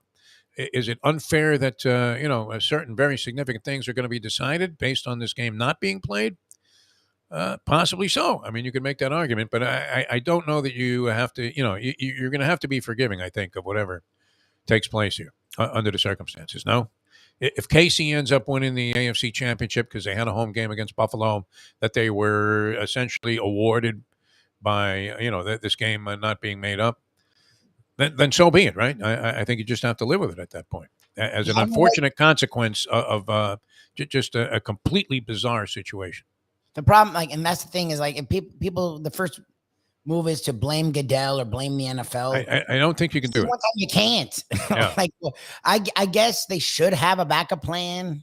Yeah. What kind of backup plan can you have under this circumstance? That's the thing.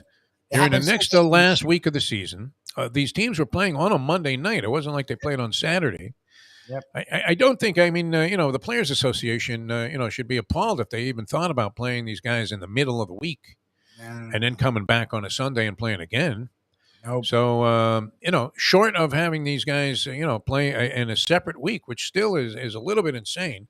Yep. I really don't think there's any equitable way to, to satisfy all parties here. And yet you have to do something. So you're going to have to make a decision that may not be completely favorable to everybody involved. What I do find interesting is that nothing's come out. Like that's the only blame I'd have for the NFL is that they haven't taken any stance. And I get it. We're still, I guess, waiting on Hamlin's health, and they don't really want to be. Yeah. Like, never mind the dead guy. Here's what we're going to do. Because that would look bad. The excuse they're using, I guess, but I don't know if that's really the reason. Like, that's what bothers me is there really isn't a right or wrong answer. Like, whatever you're going to do, we're going to have to do. They're going to have to take. You're going to have to live with the outcome. Exactly, but they're doing nothing. Nothing to me is always worse. Like, I hate nothing. Like, do something. People are going to bitch no matter what. Doing nothing is worse. Fine, yes, we're waiting on Hamlin's health. This could go on for some time. Like they said, I heard a guy yesterday on the radio who was a doctor saying the normal procedure is to put the guy out in the coma for 72 hours. So that's 3 days just to regulate the body. So who knows how long it'll take after that? Like, this isn't a quick fix. So, like, we're not going to know this Damar Hamlin's fate ultimately for some time. Unless something tragic happened. Now, the fact that the news is that there were signs of improvement, I think is really encouraging. And as I said, I mean, while these guys had an hour to try to figure out what to do on television with 17 announcers and directors and producers and the entire network naturally getting involved in any decision making that was going on, including, I would imagine, the highest up guy was fine, in full control, calling the truck, going, "Okay, do this." But could they not have figured out that, hey, wait a minute, this has happened before, possibly? Now, they didn't have an immediate diagnosis, but the possibilities were narrowed down significantly. Because what's odd is, Lubie, they probably, if a guy had been carted off the field and potentially paralyzed, they probably would have continued the game. I think they have done that.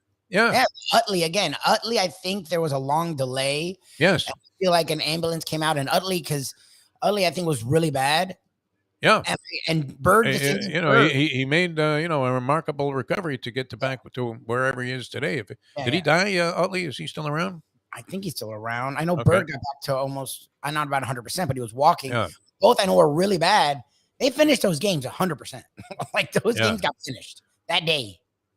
Paralysis scares me, always did, right? The thought of being paralyzed, which we paralyze ourselves mentally all the time, but, physical paralysis, that always, my heart would be in my gut for the poor guy that was like, it would be anyway for any injured player, naturally. I mean, you're going to have empathy for any injured player.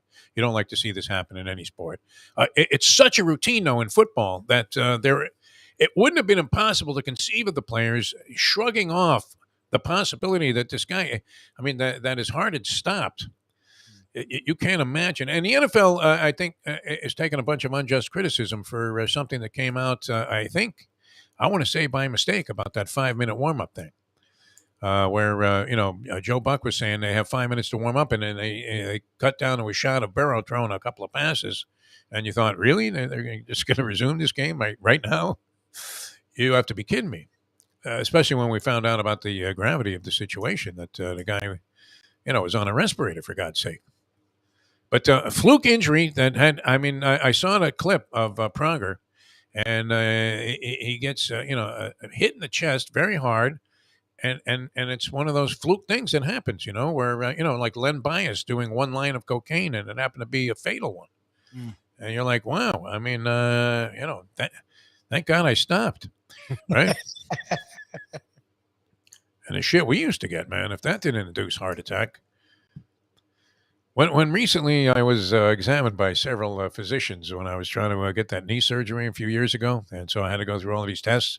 They kept finding some kind of real curious thing on examinations of my heart for some reason.